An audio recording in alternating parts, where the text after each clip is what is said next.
주시는 말씀 이사야 63장 7절로부터 10절까지 말씀을 찾으셔서 교독하여서 읽도록 하겠습니다.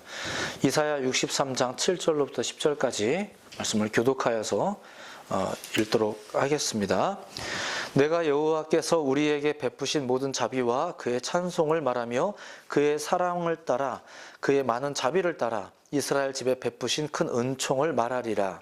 그가 말씀하시되 그들은 실로 나의 백성이요 거짓을 행하지 아니하는 자녀라 하시고 그들의 구원자가 되사 그들의 모든 환난에 동참하사 자기 앞에 사자로 하여금 그들을 구원하시며 그의 사랑과 그의 자비로 그들을 구원하시고 옛적 모든 날에 그들을 드시며 안으셨으나 그들이 반역하여 주의 성령을 근심하게 하였으므로 그가 돌이켜 그들의 대적이 되사 친히 그들을 치셨더니. 아멘. 자, 오늘 이 예배 영상은 유튜브에서 다시 한번 검색할 수 있고요. 오세중 목사나 데일리 처치로 검색이 가능합니다. 자, 오늘 말씀을 나눌 때는 기왕이면 63장을 좀 펼쳐놓고 이제 같이 말씀을 나누면 좋을 것 같아요. 제가 몇 개 구절을 또 찾아서 읽을 거니까. 자, 오늘 다 읽지는 않았고 이제 일부 부분만 읽은 건데 이 이사야 63장 전체의 이야기를 통해서 오늘 우리에게 주시는 이제 말씀이 무엇인지를 좀 살펴볼까 합니다. 자, 이사야 63장은 그 주제에 따르면 하나님께서 반드시 악인을 징벌하시고 그리고 의인은 구원하신다는 내용, 그 내용을 담고 있어요. 뭐 단순한 것 같지만, 자, 이 말인즉슨 하나님은 분명히 실존을 하시고 그리고 인류사에 어떤 뜻과 기준을 따라서 개입하신다는 것을 뜻합니다. 그분의 선하신 개입하심을 믿으시기 바랍니다. 자, 그런데 63장 1절을 보면은 이제 이런 식으로 시작이 돼요. 이제 그걸 좀 한번 함께 보도록 하죠. 63장 1절 같이 한번 읽어보도록 할게요. 자, 읽어봅니다. 시작. 에돔에서 오는 이 누구며 붉은 옷을 입고 보스라에서 오는 이 누구냐. 그의 화려한 의복 큰 능력으로 걷는 이가 누구냐. 그는 나이니 공의를 말하는 이요 구원하는 능력을 가진 이니라. 아멘. 자, 이것은 하나님께서 자기 자신을 이제 그 본문의 맥락상으로는 자기 자신을 구원자로서 소개하고 있는 내용입니다. 그러니까 본인이 직접 이야기하는 건데 이제 약간 남 얘기하듯이 얘기하는 거죠. 에돔에서 오는 이 누구며 붉은 옷을 입고 보스라에서 오는 이 누구냐 이렇게 얘기하면서 자기 자신을 소개하는 건데 구원자로서 소개하고 있어요. 여기에서 에돔과 보스라는 쉽게 말하면 하나님과 그의 백성을 미혹하고 또 미워하는 하나님의 대적이 되는 그런 존재, 세상을 상징하는 존재를 말합니다. 자, 그런 대적에게서 이제 참으로 승리하는 자가 누구냐 이제 그렇게 말하는 거죠. 말씀해 보면 그는 나이니 이제 나는 공의를 말하는 이요 구원하는 능력을 가진 이니라 이렇게 말합니다. 하나님께서 자기 자신을 구원자라고 소개하고 있는 거죠. 하나님의 임재라는 게 보통 이런 식으로 드러나요. 이제 선과 악을 향한 대응으로서 보통 나타나죠. 무슨 말이냐면은 의를 향해서는 반드시 축복하고 악을 향해서는 반드시 이제 승리하시는 이제 그러한 하나님의 실존과 임재를 믿으시기 바랍니다. 이제 또한 이어서 이제 하나님의 개입하심에 대해서 좀 더 소개하고 있는 부분이 이제 7절부터 9절까지 이어지는데 그 내용을 이제 또 요약하자면 이제 하나님께서 우리의 환난에 동참하신다라는 내용이에요. 그리고 또 계속 이어서 나아갑니다. 8절과 9절도 좀 보시면 여기서는 이제 8절과 9절부터는 이제 화자가 바뀝니다. 이제 화자가 선지자로 바뀌어요. 좀 전까지는 하나님이 본인에 대해서 이야기를 하는 것 같이 얘기했지만 여기서는 이제 선지자가 하나님에 대해서 이제 이야기를 합니다. 자, 그는 하나님이 어떤 분인지에 대해서 이제 이렇게 말을 합니다. 8절과 9절 한번 읽어볼게요. 시작. 그가 말씀하시되 그들은 실로 나의 백성이요 거짓을 행하지 아니하는 자녀라 하시고 그들의 구원자가 되사 그들의 모든 환난에 동참하사 자기 앞에 사자로 하여금 그들을 구원하시며 그의 사랑과 그의 자비로 그들을 구원하시고 옛적 모든 날에 그들을 드시며 안으셨으나. 자, 여기서 선지자가 말하고픈 게 뭐냐면은 첫째는 하나님은 악에 대하여 반드시 잠잠치 않으시고 승리하신다는 거, 또한 그분만이 참 구원자라는 거, 그리고 두 번째는 그분은 그의 백성들이 받는 환난 중에도 반드시 함께 하신다라는 거예요. 이게 이 이야기가 사실 이사야 63장의 메시지로서는 사실상 핵심적인 내용이에요. 그리고 그 내용은 뭐 여러분들도 사실 다 알고 있는 내용이죠. 반드시 악을 행하는 데 임재하시고 또한 의인을 향해서 복을 주시는데 반드시 임재하시고, 또한 우리가 환난 중에 있을 때도 함께 하신다는 약속. 사실은 성경에서 말하고 있는 보편적인 약속과도 같아요. 자, 그런데 이것이 말하자면 이제 성경의 핵심이겠죠. 오늘 본문의 핵심이기도 합니다. 자, 근데 오늘 나누려는 말씀은 뭐냐면은 이러한 주제 하에서 두 부류의 입장이라는 게 지금 드러난다는 거예요. 그 두 부류의 입장을 좀 소개를 해드리려고 합니다. 자, 첫 번째는 이제 그 구원자의 입장이죠. 그러니까 하나님의 입장이라는 거예요. 그리고 두 번째는 소위 백성의 입장이라는 게 나와요. 자, 이게 입장이라고 말할 때 그 이유가 있겠죠. 이제 오늘 그걸 좀 볼 거예요. 뭐 진실은 또 사실은 이야기의 핵심은 드러났잖아요.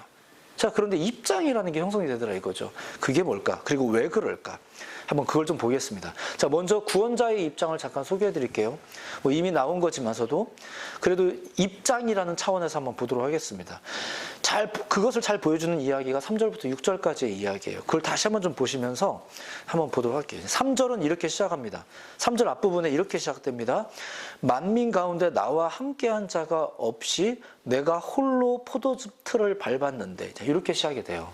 자, 이게 무슨 말이냐면은, 자, 이 말씀은 앞서 소개했듯이 세상 대적의 상징이었던 에돔과 보스라를 이제 멸하는 내용입니다. 하나님이 멸하겠다 이런 내용인데, 그 일을 행하는 데 있어서 하나님이 이런 말씀을 하시는 거예요.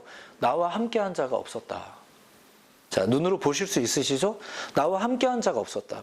하나님의 구원 사역에 조력자가 없었다라는 이야기예요. 자, 물론 참으로 구원하는 일을 성취하는 분은 오직 구원자 한 분이십니다. 뭐 그분을 돕는 조력자가 없다고 해서 뭐 그분의 능력이, 구원 능력이 반감된다거나 뭐 성취되지 않는다거나 약해지거나 뭐 이런 일은 없어요. 하지만 구원자가 이렇게 말하고 있습니다. 나와 함께한 자가 없었다. 자, 그러니까 지금 그분에게는, 그 구원자에게는 이 일을 내가 할 수 있느냐 없느냐가 중요한 게 아니라 내 백성이 과연 나와 함께 할 것인가? 이게 더 중요했다는 거죠.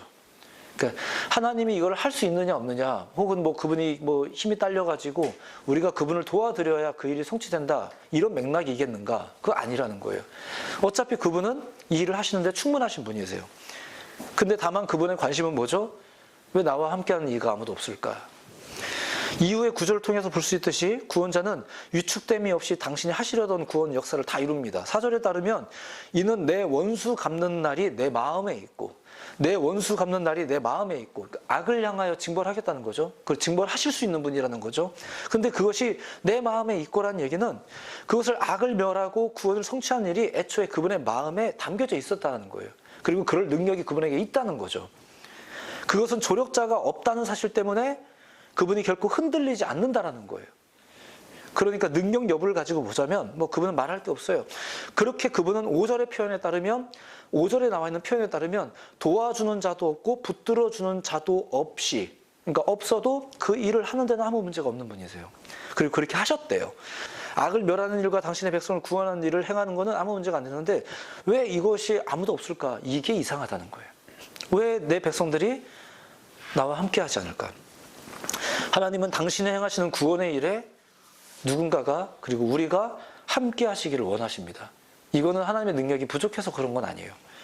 그렇기 때문에 모든 역사적 증거를 통해서 드러난 하나님의 실존, 그리고 하나님의 역사하심, 그분의 구원 계획이 선포되어지고 초청하고 있음에도 불구하고 이런 일들이 수세기에 걸쳐서, 인류 사회에 걸쳐서 계속 소개되어지고 있음에도 불구하고 수많은 성도들이 하나님과 함께 하지 않는다는 것은 하나님도 이상하게 생각하는 일이에요. 복잡한 것 같지만 일부러 우리가 좀 깊은 이해를 위해서 이런 표현을 일부러 사용하고 있는 겁니다. 하나님의 백성들이 하나님을 따르지 않는다. 이거 굉장히 신기한 일이라는 거죠. 자, 두 번째 입장도 한번 보겠습니다. 소위 이제 백성의 입장이죠. 그들의 이야기도 한번 들어봐야 되지 않습니까? 자, 한 구절 한 구절 다 설명할 수는 없겠지만 11절부터 19절까지가 소위 이제 그 백성의 입장을 소개하고 있는 내용입니다. 자, 그들은 일단 이렇게 말합니다. 11절 한번 같이 볼게요. 11절 같이 한번 읽어보십시다. 시작. 백성이 옛적 모세의 때를 기억하여 이르되 백성과 양떼의 목자를 바다에서 올라오게 하시니까 이제 어디 계시냐? 그들 가운데 성령을 두시니까 이제 어디 계시냐? 자, 과거에 우리 민족을 구원하신 분이, 자, 그러니까 뭔가 알긴 아네요 지금. 예, 뭔가 아마 많이 들었고 많이 읽었나 봐요. 이 과거에 대해서, 우리 인류에 대해서, 우리 가문에 흐르는 신앙에 대해서 뭔가 알고는 있는 거죠. 지금 보니까 알고는 있는데 뭐라고 말해요? 지금 어디 계시냐? 그렇게 인도하신 하나님이 어디 계시냐? 알긴 아는데. 자, 12절과 13절도 계속해서 읽어보겠습니다. 12절, 13절 같이 한번 계속 읽어볼게요. 시작. 그의 영광의 팔이 모세의 오른손을 이끄시며 그의 이름을 영원하게 하려 하사 그들 앞에서 물을 갈라지게 하시고 그들을 기품으로 인도하시되 광야에 있는 말같이 넘어지지 않게 하시니까 이제 어디 계시냐. 뭐 같은 이야기지만 계속 이제 투덜거리는 이야기를 여러분들 읽으셨습니다. 그리고 이후에 이어지는 구절을 통해서도 그들은 계속해서 자신들의 입장과 생각을 밝힙니다. 한번 눈으로만 보세요. 14절에 따르면 여호와의 영이 예전에는 그들을 인도하시고 영화롭게 하셨다. 그러니까 뭔가 알고 있는 거죠.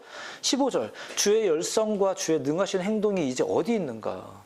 주께서 우리를 향한 자비와 사랑을 그치신 것 같다. 16절 주는 우리 아버지 아니십니까?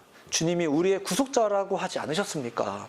17절 여호와여 어찌하여 우리로 주의 길에서 떠나게 하시며, 그러니까 우리가 떠난 게 아니라 주님이 떠나게 했대요. 우리의 마음을 완고하게 하셔서 주를 경외하지 않게 하시나이까. 그러니까 우리가 마음이 완고해진 게 주님이 한 것 같다는 거죠. 우리가 착해서 열심히 바라건대 주의 불쌍한 종들을 위해서 뭐라고 말하냐면 돌아오십시오 이렇게 말해요. 주님이 지금 떠난 거예요. 이 사람들 지금 주님이 떠났다고 말하고 있는 거죠. 돌아와 달래요. 돌아와 달래요. 18절 19절 우리가 당신의 다스림을 받지 못해서 원수에게 지금 유린당합니다. 굉장히 뭔가 구구절절하죠. 굉장히 깊은 사연들이 있는 것 같습니다. 많이 어려운 것 같아요. 뭔가 알고는 있는데 묘하게 뒤틀려 있는 그들의 이야기예요. 뭔가 사실을 이야기하고 있는 것 같은데 뭔가 뒤틀려 있죠. 이것은 어떤 사실을 입증하는 문제가 아닙니다. 정말 버렸냐 안 버렸냐, 그때 하나님 임했냐 안 했냐라는 사실 입증의 문제가 아니라 그들의 감각에 대한 문제예요. 그들의 마음에 대한 문제라는 거죠. 백성들의 감각, 그들의 감각이 지금 심각하게 변질되거나 무너져 있다는 거예요. 하나님을 알긴 아는데, 교회를 알긴 아는데, 성경을 알긴 아는데, 과거의 역사도 하나님이 임재하셨던 사실조차도 알기는 아는데 지금 뭔가 뒤틀려 있죠. 꼬여 있죠. 왜 그럴까요? 그들의 감각의 문제죠. 사실 문제가 아니라, 사실 증명의 문제가 아니라는 거예요. 그래서 이런 일들이 그렇게 뒤틀려 있자 어떤 결론에 이르렀다고요? 하나님이 함께 하시지 않는다라고 느낀 거예요. 그 원망하는 마음이 들죠. 이것은 사실에 대한 문제가 아니라고 말씀드렸습니다. 그것은 마음의 문제예요. 여기까지 온 거예요. 질문 한마디에 그런 결론에 이르기까지 했던 하와의 이야기처럼 어떤 것 때문에 여기까지 온 거예요. 뭔가 알고는 있는데, 온갖 소스들은 전부 다 사실을 알고 있는데 뭔가 이상하게 뒤틀린 이야기가 구성되어져 있죠. 하나님은 끊임없이 자기의 실존과 하나님의 살아계신 실존과 우리들의 삶에 역사하신다고 막 설명하고 계세요. 오히려 구원의 역사에 당신들의 백성들조차 왜 함께하는 자들이 없다는 사실 때문에 오히려 안타까움을 막 하나님은 토로하고 계시는데, 오히려 백성들은 뭐라고 말해요? 하나님이 그렇게 우리들의 역사에 임하셨으면서 지금은 어디 계시냐는 거예요. 과거에 그렇게 역사하셨으면서 지금은 어디 계시냐. 이런 어려운 상황에, 이런 질병의 시대에 하나님 어디 계시냐는 거예요. 우리가 이렇게 열심히 기도하는데 하나님은 왜 응답하지 않으시냐. 지금 이러고 있다는 거예요. 뭔가 하나님을 알긴 아는 것 같아요. 믿긴 믿는 것 같아요. 예배를 하기는 하는 것 같아요. 성경을 보기는 보는 것 같아요. 근데 뭔가 좀 뒤틀려 있죠. 이것이 이사야 63장에서 볼 수 있는 두 부류의 입장 차이예요. 왜 이렇게까지 입장 차이가 나고 있는 걸까? 자, 그것을 알게 해주는 구절이 오늘 10절의 말씀이에요. 그것을 알 수 있는 내용, 그 10절 한번 읽어볼까요? 여기 사실 한 단어 때문에 제가 이 입장 차이가 형성됐다는 이야기를 설명할 건데 10절 한 번만 같이 읽어보겠습니다. 시작.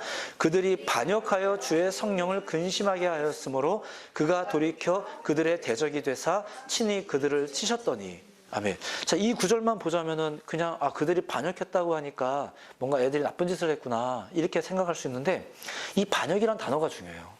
이 반역이라는 말, 반역했기 때문에 하나님 어디 계시냐라고 했다는 거죠. 그리고 그것이 주의 성령을 근심하게 했다라고 말하는 거예요. 근데 여기서 재밌는 건 이 반역이라는 단어가 해석을 하면, 그 반역이라는 단어가, 이 단어 자체가 번역, 해석이라는 단어를 가지고 있어요. 자, 다른 얘기지만 번역에 대한 논의에서 꼭 등장하는 옛날 말이 있어요. 아주 유명한 말인데 이런 말이에요. 당신이 번역가라고? 아니야. 당신은 반역자야. 이런 말이 있어요. 모든 해석은 어쩔 수 없이 오역이다. 뭐 이런 말이 있어요. 이건 좀 해석학적인 이야기에서 나오는 말인데, 공교롭게도 그 두 가지 단어가 같은 단어라는 거죠. 자, 그러니까 조금 다른 이야기였지만 번역이 가진 한계예요. 저도 나름대로 글을 쓰고 계속 설교를 하고 이게 지금 다 해석이지 않습니까? 이런 일을 하고 있지만 이거 자체가 사실은 온전하기가 쉽진 않아요. 내 설교가 최고다 이렇게 말할 수 없다는 거예요. 쉽게 말하면 이 표현을 쓰는 것조차도 민망해요. 근데 이렇게 최선을 다해서 나름대로 연구를 하고 설교를 하고 있지만 심지어 하는 말이 옳다 하더라도 이 말을 하는 나는 오류고 그래서 완전하지 못하고 이런 오류 속에서 우리가 이제 이 번역하는 일들을 하고 해석하는 일들을 저희도 이제 하고 있죠. 그러니까 이 나름대로 책임감을 가지고 일을 하고 있지만 이 일 자체가 상당히 큰 오류를 가지고 있다는 것. 그것을 뭐 나름대로 이제 해석하는 그 세계에서 말할 때 이제 말하는 거예요. 니네가 번역가라고? 아니야. 니네는 반역자야. 이렇게 말하는 게 있어요. 자, 그들이 반역을 했답니다. 반역을 했다는 것은 뭐냐면은 그들이 직접적으로 나쁜 짓을 하고 다녔다는 이야기일 수도 있겠지만 하나님의 뜻에 대한 잘못된 번역과 해석을 그들이 가지고 있다는 얘기예요. 아까 봤잖아요. 그들이 과거의 역사에 대해서 알아요, 몰라요? 알고 있잖아요. 하나님이 역사하셨던 걸 알고 있고 따지고 보면 지금 이 순간도 하나님이 살아계시다는 걸 어쩌면 알고 있을 거예요. 그런데 자기들의 위기 중에 이렇게 말하는 거죠. 지금 어디 계십니까? 이것은 하나님에 대해서 올바르게 안 거예요, 모른 거예요? 잘못 알고 있는 거죠. 하나님의 실존을 거부했나요? 하나님의 존재를 거부했나요? 그건 아니잖아요. 예배를 우리가 안 하나요? 예배는 하잖아요. 성경을 안 읽나요? 성경은 읽잖아요. 기도를 안 하나요? 기도는 하잖아요. 근데 뭐가 잘못됐어요? 해석과 번역과 이해가 잘못됐어요. 그러니까 그것을 성경 뭐라고 말하냐면은 너희가 반역했다 이렇게 나와요. 하나님의 뜻에 대한 잘못된 이해. 그로 인해서 결국은 하나님 어디 계십니까? 라는 이제 생각까지 이르게 되죠. 그것이 또한 주의 성령을 근심하게 만들었다고 그래요. 반역은 해석이 잘못되는 것입니다. 이스라엘 백성들, 과거 하나님이 역사하셨다는 사실을 잘 알고 있는 그들이 지금 어떻게 했다고요? 그들이 반역했대요. 해석을 잘못하고 있는 거죠. 하나님을 잘못 알고 있는 거예요. 혹은 알고 있었던 것이 변질된 거예요. 하나님에 대해서, 신앙에 대해서, 더 나아가 자기 자신에 대해서 잘못 해석했다는 거죠. 잘못 해석한 게 반역입니다. 그러자 무슨 일이 벌어져요? 좀 반복된 이야기지만 하나님 어디 계십니까? 라고 말하는 거예요. 정작 하나님은 나와 함께한 자가 없다라고 하시는데 이제 이렇게 입장 차이라는 것이 형성돼요. 하나님은 나와 함께하는 자가 없다. 무슨 말입니까? 주님을 따르는 사람들이 이렇게 많은데. 자, 어떤 맥락인지 이해가 되시죠? 내 주위에 이렇게 많은 사람이 있지만 내 능력하고는 상관이 없었는데 누군가 내 옷에 손을 댔다. 예수님이 하신 말씀이세요? 하나님이 말씀하세요. 나와 함께한 자가 없다. 얼마나 많은 백성들이 나와 함께하고 있는데 나와 함께한 자 없다. 근데 더 나아가 이 백성들은 뭐라고 말해요? 하나님이 어디 계시냐는 거예요. 정말 놀라운 입장 차이죠. 오늘날도 크게 달라 보이지는 않아요.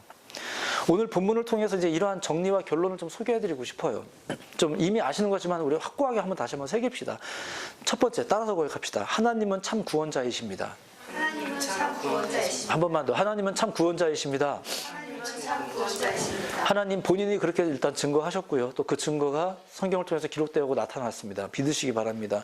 오늘날도 우리를 위해 역사하시는 하나님만이 참 구원자이심을, 참 우리를 회복하시는 분임을 믿으시기 바랍니다. 둘째, 따라합시다. 하나님은 우리와 함께 하시기를 원하십니다. 하나님은 우리와 함께 하시기를 원하십니다. 아멘. 하나님은 당신의 구원 역사에 있어서 우리가 함께 하시기를 원하세요. 이거는 그분이 능력이 부족한 문제는 아니에요. 실제로 여러분들도 어떤 일을 같이 할 때 그런 거 있잖아요. 저 사람이 함으로 인해서 이 일의 효율이 높아진다 이런 것도 있겠지만 그냥 그 사람이 함께 하는 게 좋을 때가 있잖아요. 어떤 때는 함께하면 더 귀찮고 막 이럴 때가 있긴 한데 뭐 백지장도 뭐 맞들면 귀찮다 뭐 이런 말이 있어요. 그래서 이제 그러니까 원래 같이 하는 게 좋은 거지 일의 효율이 때로는 좀 떨어진다 하더라도 같이 하는 게 좋을 때가 있잖아요. 근데 주님께서는 일의 효율을 위해서 우리를 불렀다거나 혹은 우리가 없으면 당신의 그 일을 못 한다거나 이런 건 아니에요. 그러니까 그분께서 지금 중요하게 생각하는 핵심은 뭐냐면 함께 하고 싶은 거죠. 함께 하고 싶은 거예요. 꼭 교회를 나갔다 못 나갔다 이거는 뭐 저는 군대 가서 6개월 동안 교회 건물을 못 갔어요. 그럼 저는 엄청 악했나 봐요. 아무튼 뭐 이런 게 있을 수 있어요. 근데 하나님께서 정말 중요하게 생각하는 것이 무엇인지를 좀 우리가 알 필요가 있겠죠. 하나님은 우리와 함께 하시길 원하십니다. 자, 세 번째 따라서 합시다. 그릇된 해석을 반역이라고 합니다. 그릇된 해석을 반역이라고 합니다. 좀 이거 극단적인 표현일 수도 있습니다. 하지만 구약적 표현이라고 좀 이해를 해주세요. 한 번만 더. 그릇된 해석을 반역이라고 합니다. 그릇된 해석을 반역이라고 합니다. 하나님을 향한, 그리고 더 나아가 내 삶을 향한, 이 시대를 향한 그릇된 해석은 결국 성령의 역사를 변질시키거나, 그러니까 이 시대를 향한, 나를 향한 성령의 역사를 변질시키거나 훼손시키는 반역이 된다는 게 오늘 말씀의 이야기예요. 그리고 그들이 그렇게 했대요. 자, 그러면 하나님을 향한 그릇된 입장이 형성을 되는 거죠. 그리고 오늘 본문의 사람들처럼 이렇게 말하는 거예요. 하나님 어디 계십니까? 자, 솔직히 생각해 보면 그렇죠. 이제 시대 위기 속에는 항상 이 음성이 울려 퍼졌었어요. 그리고 하나님 어디 계십니까? 이 말이 뭐 최근에만 울려 퍼진 게 아니라 인류사 속에 사실 많이 퍼졌었어요. 뭐 어려움만 닥치면 이런 얘기가 나와요. 하나님 어디 계십니까? 그것은 성령의 역사에 반역이 많이 일어나고 있다는 뜻일 수 있어요. 성령의 역사에. 그러니까 오늘날도 살아계신 하나님의 역사에. 아멘. 오늘날도 살아계신 하나님의 일하심에 지금 반역이 일어나고 있다는 뜻이에요. 그것은 오늘날 그릇된 해석이 넘치고 있다는 뜻일 수 있어요. 교회에 대한 그릇된 해석, 성경에 대한 그릇된 해석, 예배에 대한 그릇된 해석. 예배는, 찬양은 조용하게 반주만, 막 이렇게 이제 우리에게 가이드해주는 이야기들이 막 있죠. 얼굴 안 보고도 예배하는 게 좋습니다. 이렇게 우리를 막 가이드해 줍니다. 그러니까 좀 되게 친절한 시대를 우리가 살고 있는데 뭔가 변질된 것이 있어요. 그릇되게 해석된 게 있어요. 그것을 지금 오늘 성경에는 한 단어로 소개합니다. 반역. 자, 사람이 살아가는 데 있어서는 분명히 많은 문제가 있을 수 있습니다. 하지만 그 문제를 참으로 해결하시고 우리를 구원하시는 분은 오직 하나님 한 분뿐임을 믿으시기 바랍니다. 상처에 자꾸 손을 대면 후에 그 상처가 낫는다 하더라도 흉터가 크게 남는다고 합니다. 상처에 손을 자꾸 대는 것은 상처를 대하는 올바른 태도가 아닙니다. 오늘날 우리 인류가 겪고 있는 어려움이라는 게 있어요. 너도 나도 책임지지 못할 말과 글과 행동으로 우리는 혼란하죠. 이 세상의 상처에 손을 대려고 자꾸 하다 보니까 좀 오히려 더 그릇된 일이 생기는 것은 아닐까 이런 생각을 해봅니다. 오히려 더욱 하나님을 의지하는 일이 우리에게 필요하지 않겠는가. 이 사실을 깨닫는다 하더라도 누가 먼저 그 일을 할 수 있겠습니까? 오늘날의 교회가 먼저, 믿음의 사람들이 먼저 좀 그래야 되지 않을까? 아무려면 이걸 누가 먼저 깨닫겠습니까? 아무려면 누가 먼저 하나님의 뜻을 구할 수 있겠습니까? 우리 믿는 자들이 먼저 그렇게 해야 되겠죠. 그러니까 오늘날의 믿는 자들이 또 이 예배하는 여러분들이 또 이 영상을 보시는 분들도 믿는 자들이 넘어지지 않도록 기도하는 일들이 얼마나 중요할 것인가를 우리가 생각해야 될 것입니다. 오늘날 이 세상은 항상 그랬지만 주님이 필요합니다. 이 세상은 항상 그랬지만 오늘날도 주님이 필요합니다. 이 세상에는 주어진 역할에 따라서 그 상처에 직접적으로 손을 대야 하는 사람들도 물론 있습니다. 질병의 문제가 만연하다 보니까 이 질병의 문제를 다루는 분들이 분명히 있잖아요. 그렇다면 우린 그들을 응원해주고 그들을 위해서 기도해야 돼요. 그들을 향해서 내가 볼 때는 이렇게 하는 게 좋을 것 같은데 의사가 의사를 가르치려고 들면은 이건 어리석은 일이잖아요. 의사 선생님 제가 볼 때는 이렇게 하는 게 좋을 것 같아요. 여기에다 칼을 대주세요. 뭐 이러면 이상하잖아요. 그러니까 우리가 전문가가 아니라는 것도 이유이기도 하고 오늘날의 그 일을 위해서 애쓰고 수고하는 분들이 또 우리 주변에 많이 있어요. 우리가 그들을 많이 응원해주고 그들을 축복하는 마음으로 기도하는 것이 우리가 할 수 있는 일이라고 생각돼요. 그렇게 우리는 열심으로 예수님의 이름으로 사랑하고 숨기고 우리가 말로써 또 다른 대안을 자꾸 해석해내는 일을 하기보다 우리가 이미 알고 있는 것을 믿음으로 대하는 일들이 더 중요하겠죠. 우리는 다만 선에 충성하며 의에 충성하며 진리에 충성하며 세상을 대해야 되겠죠. 하나님의 말씀을 오해하거나 더 나아가 세상을 오해하거나 우리의 신앙의 입장을 오해하게 되면 소위 우리의 입장으로 신앙생활을 하게 되면 그것은 묘하게 틀어진 결론에 이르게 됩니다. 하와가 그랬고 수많은 사람들이 그랬고 오늘날의 신앙인들도 좀 그러지 않는가라는 염려로 이런 말씀을 또 나눕니다.